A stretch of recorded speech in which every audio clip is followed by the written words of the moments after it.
Whether it's on the court or on the field, different sports teams coming together now to remember the victims of Sandy Hook. Tonight, UConn women's basketball team is continuing the remembrance. News 8's Bob Wilson joins us live from Hartford with more on that. Bob?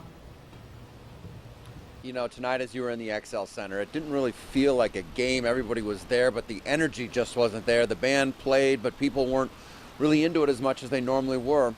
And then they walked out the 26 candles and had a vigil and a moment of silence. We honor those whose lives were cut short and those who continue to provide comfort and support with a moment of silence. They stood in silence as 26 candles were brought to center court.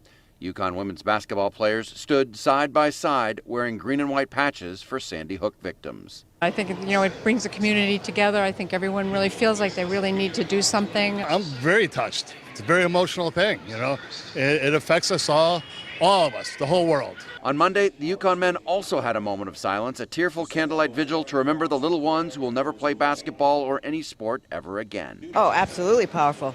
I think not only sports organizations, but every organization in the world should be doing it. The Providence College basketball team wore special green jerseys, Sandy Hook colors, and instead of the names on their jerseys, Sandy Hook was above each number. 26 seats were blocked off in the stands, marked with flowers to acknowledge the hole left by the gunman. This morning I saw a newscast where Providence College last night played basketball and they had green uniforms on. It said Sandy Hook on the back. I don't know. My heart and soul are with those families, and yes, it's a message. Something's got to be done. Enough is enough. New York football giant Victor Cruz was in Newtown yesterday. He met with family members of little Jack Pinto. He was a huge fan of Cruz, so Cruz wore the kid's name on his cleats for Sunday's game. And the older brother, he was still pretty emotional and stuff like that. So I gave the cleats and stuff to him, and then I proceeded to sign stuff for all the kids and go inside and just spend some quality time with them.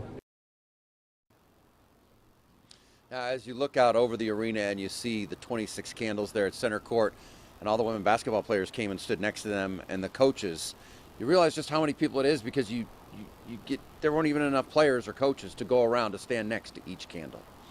I'm Bob Wilson reporting live here in Hartford, News 8.